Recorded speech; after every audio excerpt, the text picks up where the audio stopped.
All right, we were 16 when Dave asked me to be his girlfriend.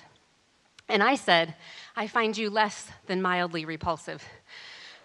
Because I really wanted him to know that I liked him too. It's a response that makes sense if you know at the time my life motto was, regrettably, why not make it weird? And emotions are inconvenient, so try not to have them.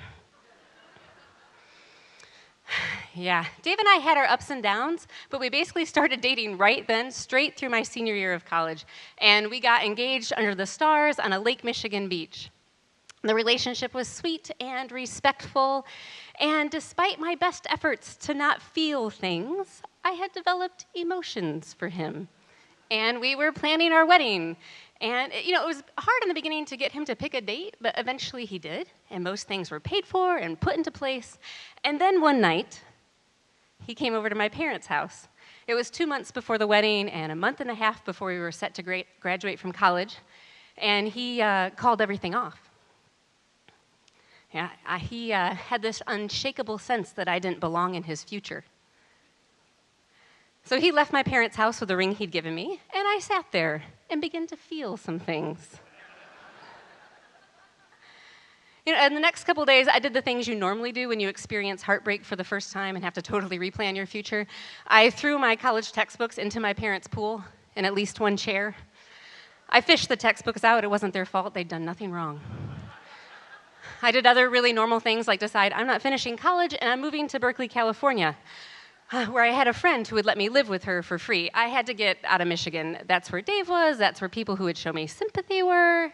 And sympathy's gross. You think I mean pity. I'm talking about sympathy.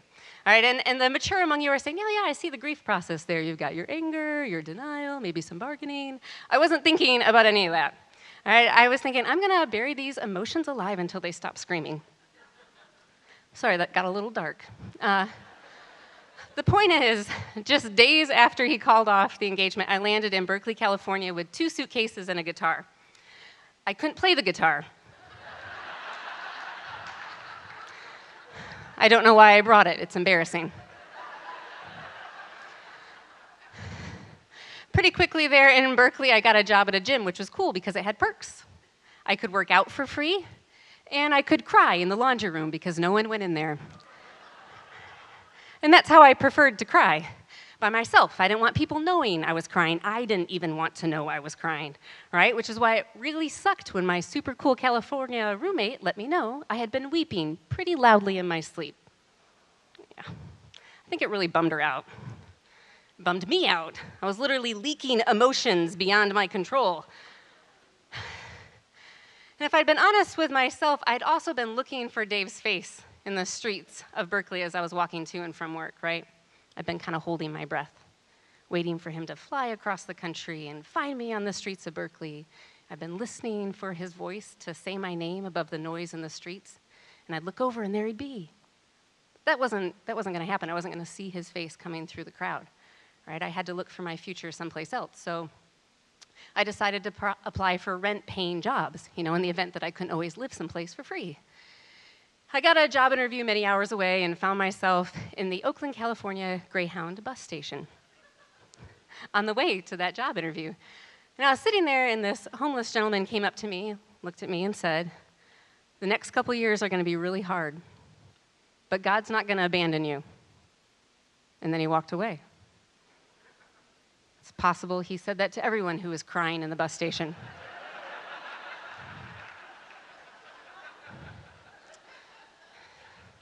It's possible his life motto was also, why not make it weird?